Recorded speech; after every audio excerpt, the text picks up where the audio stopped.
Namun bertambah usia, anak-anak mulai belajar dengan blocks atau bricks yang punya buku panduan. Di panduan itu sangat detail untuk merakit.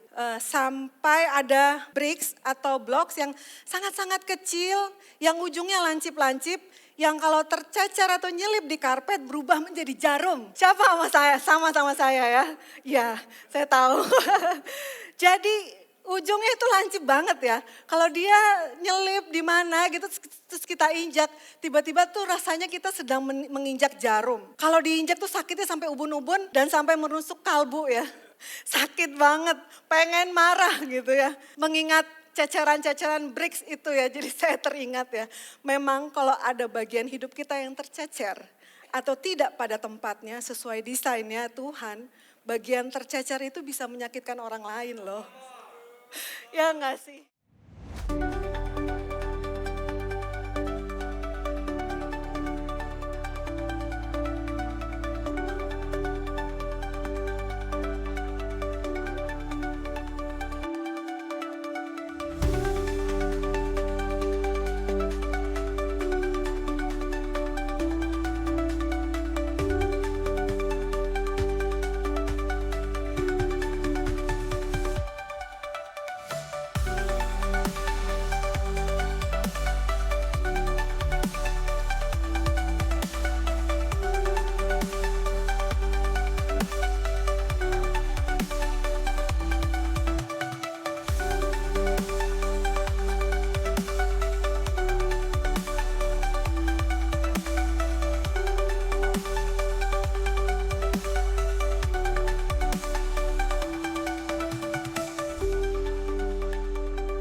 Apa kabar saudara-saudara?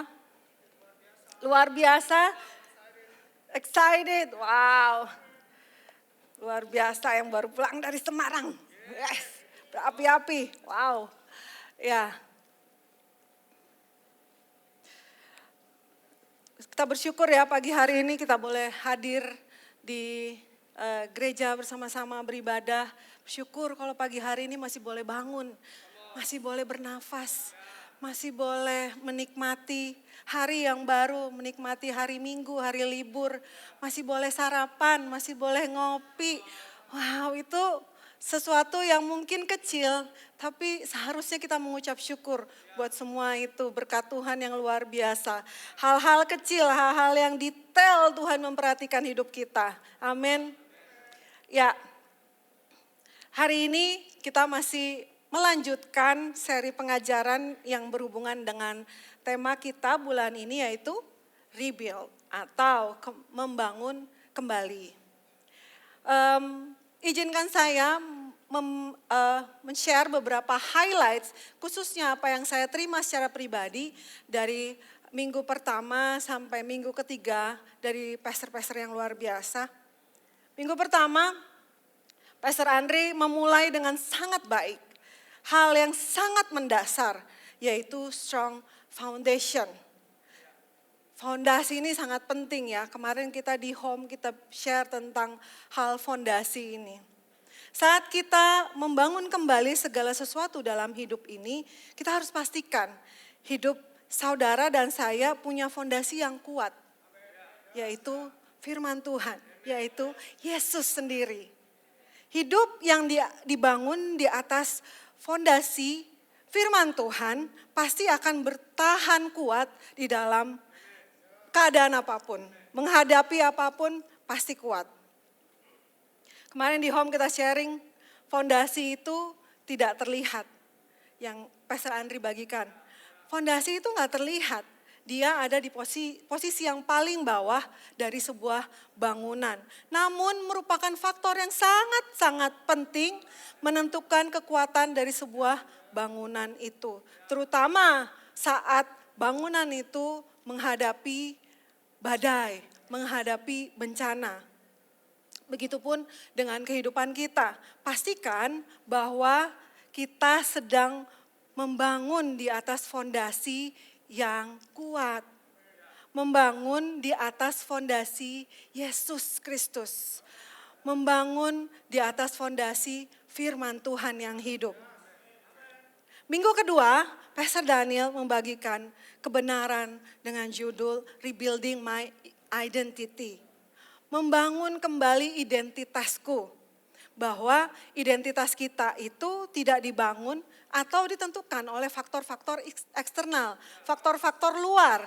Namun faktor-faktor yang ada di dalam kita, faktor internal, yaitu siapa? Yesus Kristus. Kita semua anak-anak Tuhan yang sudah terima Tuhan, menjadikan Tuhan sebagai Tuhan dan Juru Selamat, ada Yesus di dalam kita. Dan Yesuslah yang menentukan identitas kita. Bukan faktor luar, bukan pekerjaanmu, bukan bisnismu, bukan titelmu, bukan apapun fungsimu di dunia ini. Tapi identitasmu ditentukan oleh Yesus Kristus. Ya, our identity is safe in Him and Him alone. Jadi bangunlah identitas saudara hanya di dalam Tuhan. Dipastikan aman. Amin. Kalau identitas kita dibangun di dalam Tuhan, identitas kita menjadi aman.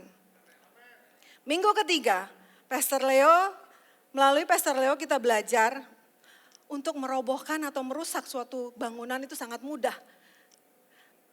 Hanya dengan perkataan saja, hidup seseorang bisa hancur. Hidup seseorang bisa roboh.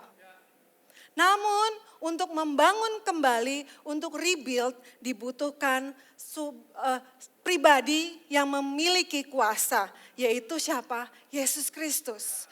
Hanya Yesus yang bisa membangun kembali kehidupan kita. Our God is God of restoration. Our God is God of rebuilding. Amin. Ya. Minggu ini saya akan meneruskan sesi pembelajaran kita. Kalau kita tentang bangunan ya, kalau ingat tentang bangunan, saya ingat masa-masa anak-anak masih toddler dulu ya. Itu mereka punya blocks atau bricks ya, yang sekarang mungkin makin banyak ya merek-merek yang beredar. Nah, blocks atau bricks untuk toddler itu bisa dibangun apa aja. Jadi dia nggak ada buku panduannya, nggak ada buku petunjuknya. Dia satu plastik blocks, isi full blocks, dan itu bisa dibangun apa aja. Terserah anak itu mau susun-susun, terserah dia gitu ya. Tanpa buku panduan. Jadi mereka bebas, bisa dibangun, dihancurin lagi, bangun lagi, hancurin lagi. Mereka bebas. Namun bertambah usia, anak-anak mulai belajar dengan blocks atau bricks yang punya buku panduan untuk merakitnya. Nah, di panduan itu sangat detail untuk merakit. Sampai ada bricks atau blocks yang sangat-sangat kecil, yang ujungnya lancip-lancip, yang kalau tercecer atau nyelip di karpet berubah menjadi jarum. Siapa sama saya? Sama saya ya. Ya, saya tahu. Jadi ujungnya itu lancip banget ya. Kalau dia nyelip di mana gitu terus kita injak, tiba-tiba tuh rasanya kita sedang menginjak jarum. Kalau diinjak tuh sakitnya sampai ubun-ubun dan sampai menusuk kalbu ya. Sakit banget, pengen marah gitu ya. Jadi mengingat ceceran-ceceran bricks itu ya, jadi saya teringat ya. Memang kalau ada bagian hidup kita yang tercecer atau tidak pada tempatnya sesuai desainnya Tuhan, bagian tercecer itu bisa menyakitkan orang lain loh. Ya enggak sih? Yang enggak pada tempatnya, yang enggak pada desainnya, yang seharusnya tidak ada di situ, tercecer, terhilang. Bagian itu bisa jadi menyakitkan buat orang lain. Ya, jadi seperti blocks aja ya, punya buku panduan, Tuhan punya master plan buat kita semua. Tuhan punya blueprint bagi hidup saudara dan saya. Judul sharing pagi ini saya beri judul The Blueprint of My Life. Jadi cetak biru dari kehidupan saya, dari hidup saya. Ya, Tuhan punya blueprint buat saya dan saudara.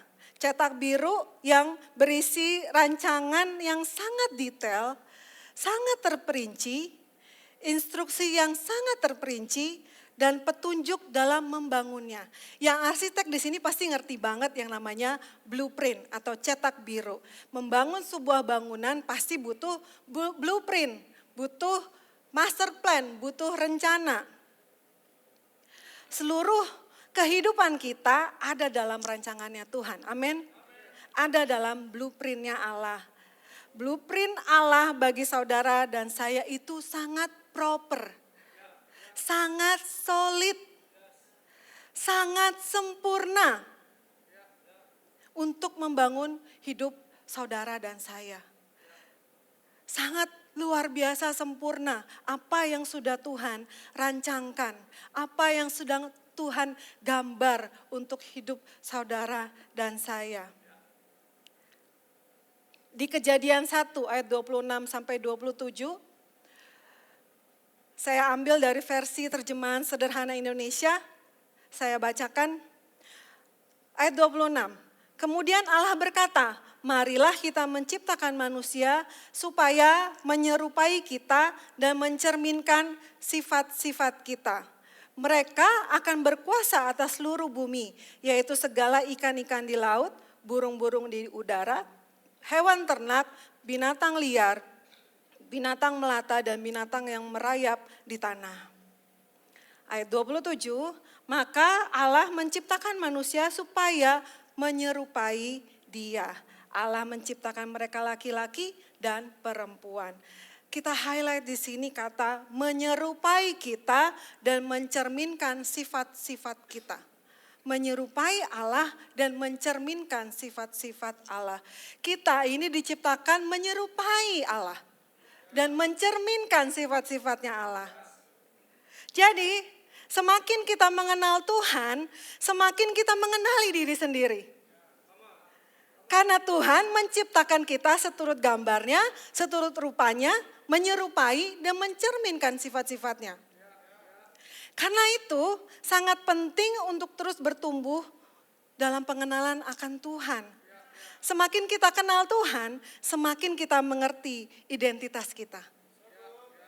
Karena kita diciptakan menyerupai Dia dan menyerupai sifat-sifatnya. Kita membawa sifat-sifat Allah. Jadi semakin kita mengenal Allah, semakin kita mengenal diri sendiri. Semakin kita tahu identitas kita.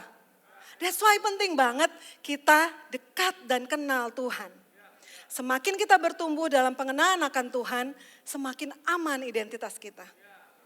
So, kalau mau aman identitas, kenal Tuhan. Kalau mau tahu sifat-sifat aslinya kita, kenal Tuhan. Mau tahu apa sih, bagaimana sih kita ini dekat sama Tuhan. Semakin kita kenal Tuhan, semakin kita menumbuhkan diri sendiri. Kemudian di ayat Kejadian 1 ayat 28, kemudian Allah memberkati mereka, beranak cuculah hingga kalian menjadi banyak. Penuhilah seluruh bumi dan berkuasalah atasnya. Hendaklah kalian berkuasa atas semua binatang di laut, di udara, dan di bumi. Penciptaan manusia itu mengandung perintah. Tuhan menciptakan kita untuk suatu tujuan. Tidak ada satupun manusia diciptakan untuk suatu tujuan yang buruk. Atau sesuatu yang sia-sia. Tuhan itu sedang tidak iseng-iseng untuk menciptakan kita.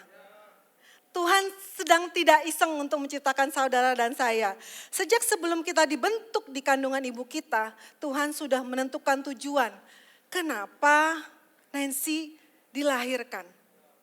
Kenapa Niko dilahirkan? Kenapa saudara semua di sini ada di dunia ini? Kita lahir mengemban tugas atau pekerjaan yang Tuhan sudah taruhkan di dalam kita untuk siapa yang kerjakan? Kita yang mengerjakannya.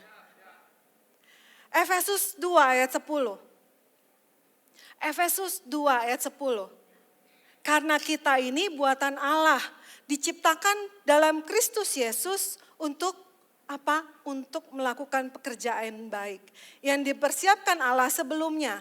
Ia mau supaya kita hidup di dalamnya. Tuhan punya pekerjaan baik untuk saya dan saudara. Dan Tuhan mau bahwa kita hidup di dalamnya dan kita mengerjakan bagian kita. Kita melakukan pekerjaan baik itu. Yang hanya saudara dan saya yang bisa mengerjakannya.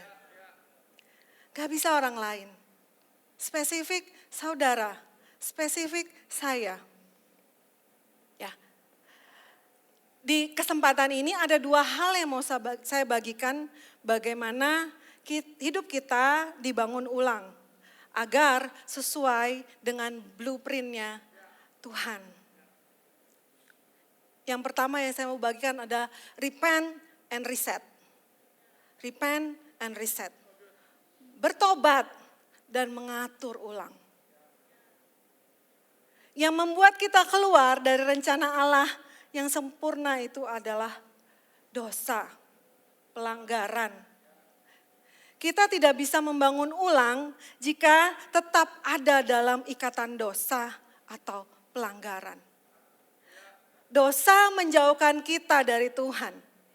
Dosa merusak hubungan kita sama Tuhan. Seperti Adam dan Hawa. Yang akhirnya harus bersembunyi. Lari menghindar dari Tuhan karena melanggar hal yang sudah dilarang sama Tuhan. Yang sudah diperingatkan oleh Tuhan. Yang dia lakukan setelah dia melakukan dosa apa? Menjauh. Dosa menjauhkan kita dari Tuhan. Dosa itu membuat kita malu, membuat kita merasa tidak layak, dan akhirnya kita memutuskan untuk menjauhkan diri dari Tuhan. Padahal sesungguhnya, agar hidup kita ini berjalan sesuai dengan rencananya, kita itu butuh dekat dan intim sama Tuhan. Namun karena dosa, kita menjauh. And at the end of the day, kita menemukan hidup ini berantakan. Karena kita jauh dari Tuhan. Ini tujuannya iblis. Supaya rencana Tuhan yang sempurna itu, pekerjaan yang baik yang sudah Tuhan tetapkan bagi kita, tidak kita kerjakan. Itu tujuan iblis. Dia gak mau kita mengerjakan sesuai dengan rencana Tuhan. Tujuan iblis adalah menjauhkan kita dari Tuhan. Memutuskan hubungan kita dengan Tuhan. So, what we need to do is repent. Apa yang harus kita lakukan? Bertobat. Bertobat. Bertobat dari segala dosa dan pelanggaran. Dan berbalik kembali kepada Tuhan. Mendekat kepada Tuhan dan datang kepadanya. Belajar dari sikap Nehemia saat mendengar tentang hancurnya tembok Yerusalem. Kita baca dari Nehemia 1 ayat 4 sampai 7. Nehemia 1 ayat 4 sampai 7. Saya bacakan ayat 4. Ketika aku dengar berita ini, duduklah aku menangis dan berkabung. Selama beberapa hari, aku berpuasa dan berdoa ke hadirat Allah semesta langit.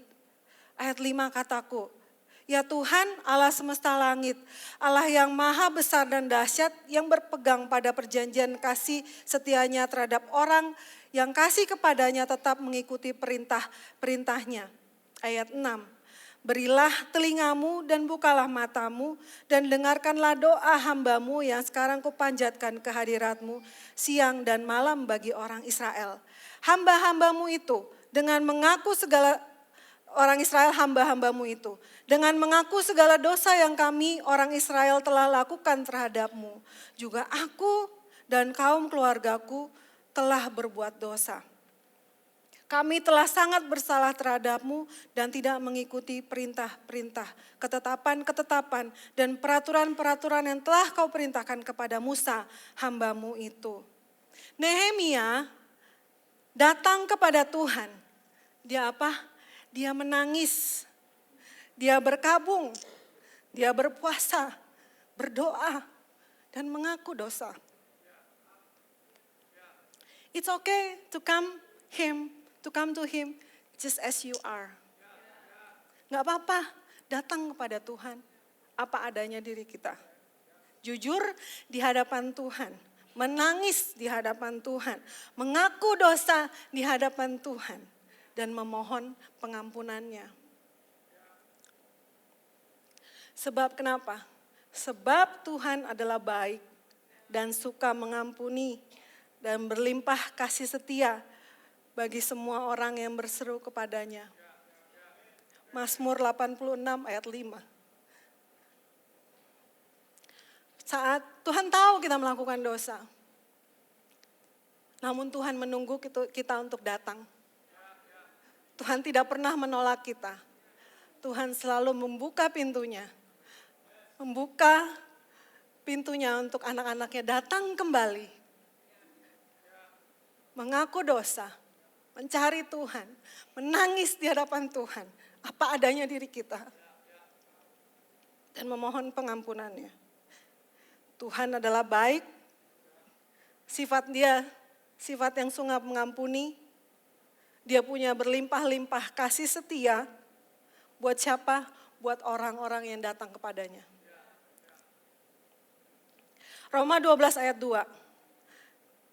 Janganlah kamu menjadi serupa dengan dunia ini, tetapi berubahlah oleh pembaruan budimu. Sehingga kamu dapat membedakan manakah kehendak Allah.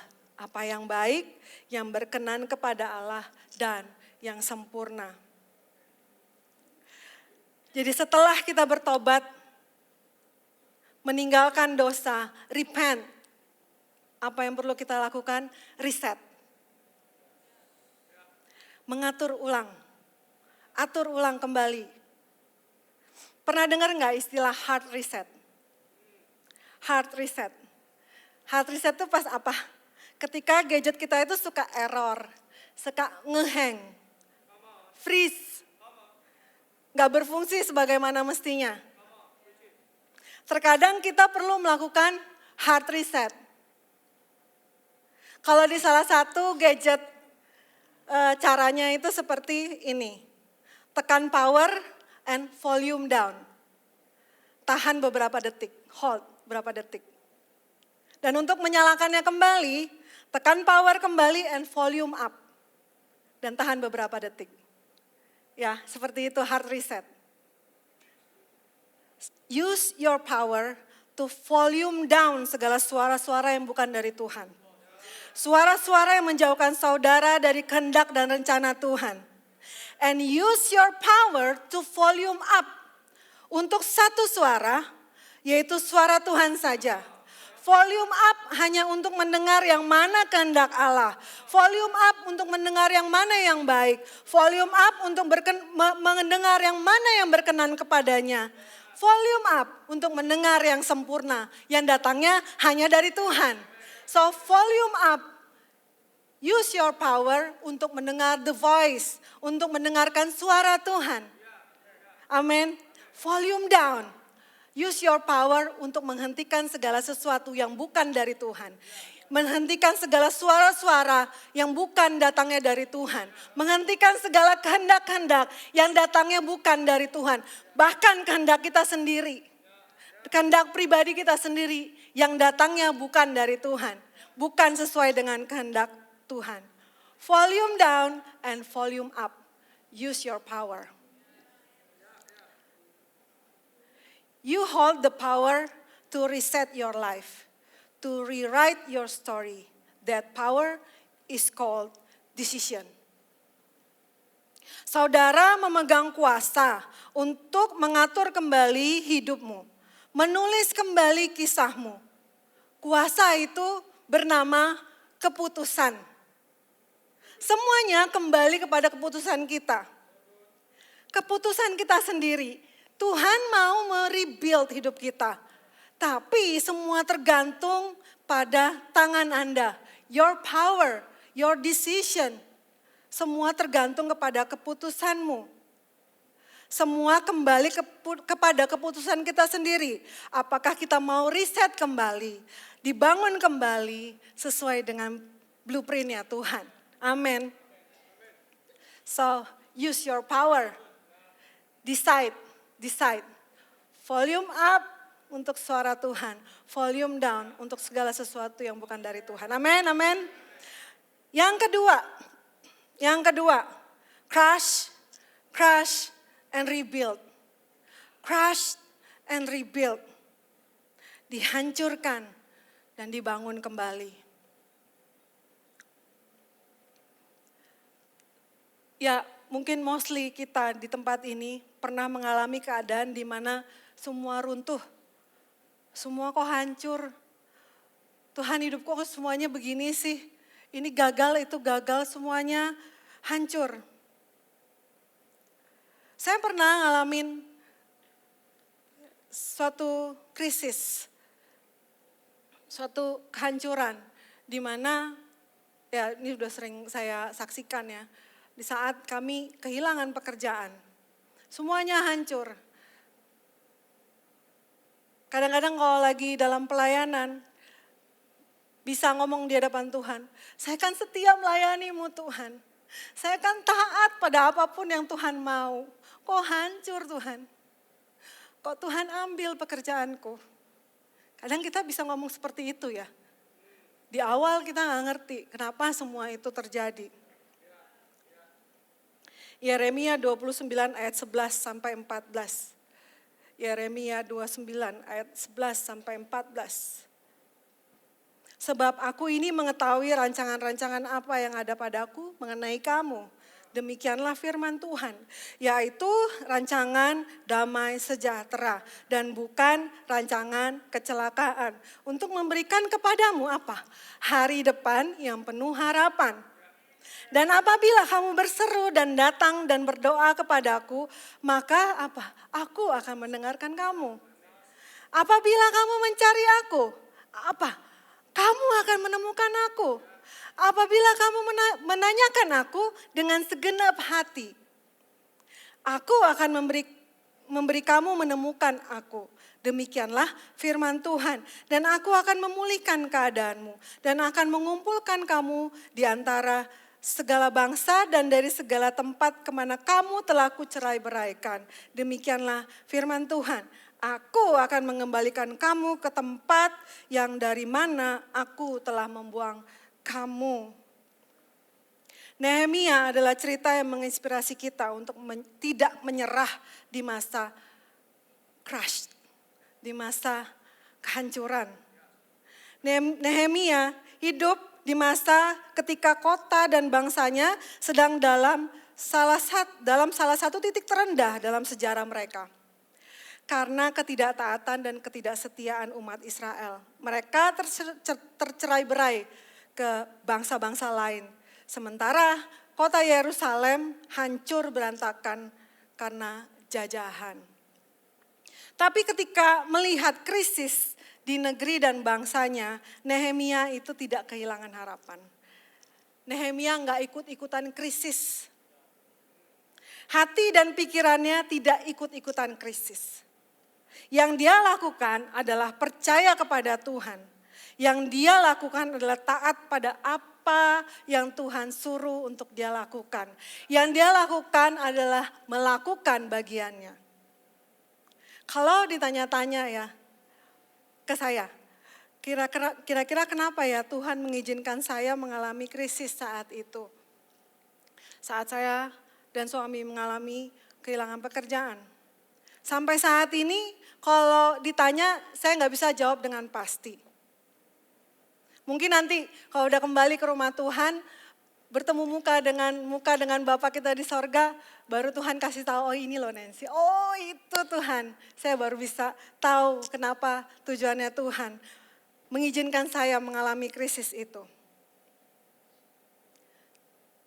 Namun saat ini yang bisa saya saksikan adalah di masa krisis itu Tuhan tidak meninggalkan saya.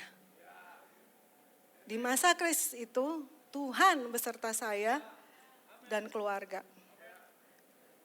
Bahkan Tuhan terasa lebih dekat dari sebelumnya. Kadang di masa krisis kita bisa mengalami Tuhan lebih dekat ya. Kita bisa mengenal Tuhan lebih dekat. Di masa krisis itu Dia menyertai kami. Dia memberitahu kami apa yang harus kami lakukan. Di masa krisis itu Dia menghibur kami. Tuhan ada bersama-sama dengan kami. Di masa krisis itu Tuhan mengelilingi kami dengan orang-orang yang tepat. Mentor kami ada bersama dengan kami. Keluarga rohani kami ada bersama dengan kami. Kami tidak ditinggalkan. Saudara, saat Tuhan menjawab doa kita, yes, itu adalah mujizat dan kemenangan. Namun saat Tuhan menyertai kita saat kita sedang menghadapi atau melewati sebuah krisis, hari demi hari Dia menyertai kita, itu adalah pengalaman yang luar biasa. Itu adalah pengalaman yang luar biasa yang tidak bisa digantikan oleh apapun. Yes, di satu sisi Tuhan menjawab doa dan kita menang, kita mengalami mujizat. Tapi sadari penyertaannya pada saat kita berjalan hari demi hari menuju jawabannya Tuhan. You know what? Tuhan tidak pernah meninggalkan kita. Tuhan ada bersama-sama dengan kita. Kehadiran Tuhan bisa berupa mentormu. Kehadiran Tuhan bisa berupa orang tuamu. Kehadiran Tuhan bisa berupa keluarga rohanimu, keluarga homemu. Kehadiran Tuhan ada saat kita sedang melewati masa krisis.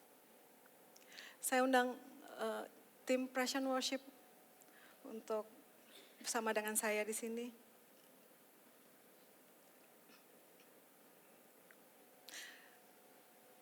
Seperti seorang anak kecil ya, yang sedang putus asa pada saat briksnya hancur, berkeping-keping. Namun di sebelahnya ada bapaknya yang bersama dia menyusun briks demi briks. Sehingga briks itu kembali kepada bentuk semula. Seperti itulah Tuhan. Dia gak pernah meninggalkan kita. Saat kita sedang membangun kembali, Tuhan ada bersama dengan kita. Kantor saya yang saat ini pernah terbakar. Jauh sebelum saya masuk dan bergabung. Ceritanya itu dia pernah terbakar, habis semuanya. Runtuh semuanya. Namun sekarang bangunannya yang dibangun menjadi lebih besar. Fondasinya dibangun lebih kuat dan kokoh. Kapasitasnya menjadi lebih besar dari sebelumnya. Fasilitas di dalamnya lebih bagus dari sebelumnya. Sistem keamanan yang dibangun di kantor saya saat ini lebih baik. Kabarnya dulu angkot itu bisa berhenti sampai depan pintu kantor utama. Namun sekarang sistem keamanan dibangun ulang. Diatur ulang, menjadi sistem keamanan yang menjadi lebih aman, lebih ketat, dan lebih teratur. Kantor yang dulu mungkin cuma satu lantai, habis terbakar, kemudian dibangun lagi menjadi suatu bangunan yang besar, kokoh, bagus, dan lebih sempurna dari bangunan sebelumnya. Saudara, terkadang sesuatu itu harus dihancurkan terlebih dahulu untuk dapat dibangun kembali menjadi lebih baik, lebih kuat, dan lebih sempurna. Terkadang ada hal yang harus dihancurkan dari hidup kita, seperti ego kita. Seperti kesombongan kita, pola pikir kita yang salah, cara hidup kita yang salah. segala sesuatu yang tidak bisa kita bawa untuk melangkah ke depan. Segala sesuatu yang akhirnya akan menghalangi pekerjaan Tuhan, kehendak Tuhan, rencana Tuhan bagi masa depan kita. Terkadang kita harus mengalami kehancuran itu dulu. Baru Tuhan kembali membangun sesuatu yang baru dari hidup kita. Terkadang ada yang harus dihancurkan dari hidup kita dulu. Supaya apa? Supaya kita bisa mengalami perjumpaan dengan Tuhan. Terkadang ada hal yang harus dihancurkan dulu. Supaya apa? Supaya kita bisa bertemu dengan keluarga rohani. Terkadang harus mengalami kehancuran dulu. Supaya apa? Supaya kita bisa duduk di gereja. Terkadang harus mengalami kehancuran dulu. Supaya apa? Supaya kita bisa hadir di keluarga kita. Segala sesuatu di dalam Tuhan tidak ada yang sia-sia. Dari tema bulan ini, yang saya sadari bahwa Tuhan tidak hanya mau merestore hidup kita, tapi Tuhan juga mau rebuild hidup kita. Restore artinya mengembalikan pada posisi semula. Rebuild artinya memperbaiki dan menjadikannya baru, fresh and new. Itu yang Tuhan mau kerjakan. Not just restore, but He wants to rebuild our life. Amin. Tuhan menetapkan langkah-langkah orang yang hidupnya berkenan kepadanya. Apabila ia jatuh, tidaklah sampai tergeletak. Sebab Tuhan menopang tangannya. Mazmur 37 ayat 23 sampai 24. Tidak akan tergeletak. Karena apa? Ada Tuhan yang menopang kita. God does not waste any sorrows. He does not waste any broken piece of your life. Tuhan tidak menyia-nyiakan kepedihan apapun. Dia tidak menyia-nyiakan bagian hidup saudara yang hancur. Tidak ada yang sia-sia dalam Tuhan. Bahkan kepingan-kepingan yang hancur itu, Dia bangun untuk menjadi sesuatu yang indah dalam hidup kita. Amin. And believe, no crush, no oil. Sometimes we need to be crushed so that the oil from our life will come flowing out. Sama seperti buah zaitun yang harus digoncang, yang harus ditumbuk, yang harus ditekan supaya minyak zaitun itu bisa keluar. Kalau enggak gitu, enggak keluar. Terkadang kita perlu diremukkan, dihancurkan, mengalami penekanan. Supaya apa? Minyak dari hidup kita bisa keluar. Supaya apa? Minyak itu apa? Testimoni kita. Cerita kita tentang Tuhan. Berkat kita, cahaya kita, terang kita yang bisa kita bawa ke siapa? Orang-orang yang bertemu dengan kita. That's the oil yang mau Tuhan keluarkan dari hidup kita. That's the oil yang mau Tuhan keluarkan supaya kita menjadi terang, menjadi berkat. Nah, Tuhan apa? Tuhan punya tujuan atas hidup kita semua. Roma 8 ayat 28, kita tahu sekarang bahwa Allah turut bekerja dalam segala sesuatu untuk apa? Mendatangkan kebaikan. Bagi siapa? Bagi mereka yang mengasihi Dia. Itu bagi mereka yang terpanggil sesuai apa? Sesuai dengan rencana Allah. Tidak ada yang sia-sia. Segala sesuatu Tuhan turut bekerja. Di sepanjang bulan ini kita banyak belajar dari pastor-pastor. Mereka membagikan bagaimana kita membangun hidup kembali sesuai dengan blueprint-nya Tuhan, sesuai dengan rencana Tuhan. Satu hal yang mau saya ingatkan, bagi saudara dan bagi saya pribadi, this is a self-reminder. Put God first.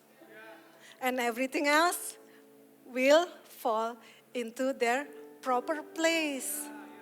Dahulukan Tuhan di atas segalanya, di atas rencanamu, di atas segala keputusanmu. Dahulukan Tuhan di hari-harimu. Bangun pagi, ini hal yang simple. Apakah Anda bertemu dengan Tuhan dulu, terkonek dengan Tuhan dulu, atau Anda terkonek dengan handphone Anda duluan? Apakah kita terkonek dengan firman Tuhan dulu, dengan Roh Kudus dulu atau kita terkonek dengan sosial media kita? Apakah kita terkonek dengan Tuhan? Atau kita terkonek dengan WhatsApp, dengan email, dengan pekerjaan? Pada saat bangun pagi, ini hal yang simpel. Saat teduh, berdoa kepada Tuhan. Kadang-kadang kalau saya bilang nanti deh saya saat teduhnya di kantor. It will not work. Karena pada saat kita keluar dari rumah, sudah begitu banyak noise yang kita hadapi. Sudah begitu banyak hal yang harus kita hadapi. First thing first, put God first. Dahulukan Tuhan. Kasih makan rohmu duluan. Kasih makan rohmu dulu. Beri makan rohmu. Apakah keputusan kita untuk saat teduh, menentukan waktu untuk saat teduh, itu menguatkan roh kita atau mengasih makan kedagingan kita? Pilihan kita untuk saat teduh, apakah menguatkan roh kita atau hanya memberi makan kenyamanan kita? Connect sama Tuhan terlebih dahulu. This is a self-reminder dan reminder buat kita semua. When we put God first, everything will fall into their proper place. Gak usah khawatir akan apapun juga pada saat kita menempatkan Tuhan di atas segalanya. So, surrender yourself to the master plan, the blueprint of God for your life. Untuk benar-benar percaya pada rancangannya, benar-benar percaya kepada jalannya. Percaya bahwa tidak ada rancangan kecelakaan bagi hidup saudara dan saya. Kembali ingat bahwa hidup saudara dan saya itu punya tujuan. Sejak awal penciptaan, sejak Genesis, masa awal penciptaan. Bapa kita di surga telah menetapkan pekerjaan yang baik spesifik bagi kita semua. Efesus 1 ayat 4-6. Sebab di dalam Dia, Allah telah memilih kita sebelum dunia dijadikan. Supaya kita kudus dan tidak bercacat celah di hadapannya. Dalam kasih Ia telah menentukan kita dari semula oleh Yesus Kristus untuk menjadi anak-anaknya sesuai dengan kerelaan kehendaknya. Supaya terpujilah kasih karunia-Nya yang mulia yang dikaruniakannya kepada kita di dalam Dia yang dikasihinya. Itu adalah rancangan Tuhan bagi kita semua. Dan setelah itu pada saat Yesus datang, Tuhan Yesus memperjelasnya dan membuatnya spesifik. Yaitu apa perintahnya bagi kita semua dengan kuasa yang Tuhan sudah berikan kepada kita. Matius 28 ayat 19-20. Karena itu pergilah. Jadikanlah semua bangsa muridku dan baptislah mereka dalam nama Bapa, Anak dan Roh Kudus. Dan ajarlah mereka melakukan segala sesuatu yang telah kuperintahkan kepadamu. Dan ketahuilah aku menyertai kamu senantiasa sampai pada akhir zaman. Perintah ini buat siapa? Apakah buat pendeta saja? Tidak. Buat kita semua, anak-anak Tuhan yang sudah dipilihnya. Kita mengemban pekerjaan ini. Tidak perlu tunggu untuk jadi pendeta dulu. Atau pelayan Tuhan dulu di gereja. Atau jadi pemimpin gereja untuk bisa mengabarkan kabar keselamatan itu. Untuk mengenalkan Yesus, untuk menjadikan mereka muridnya. Apakah kita mau berkata, Bapa, ini aku. Pakai aku. Dimanapun saudara berada. Apapun fungsi saudara saat ini. Apapun yang sudah Tuhan percayakan bagi saudara saat ini.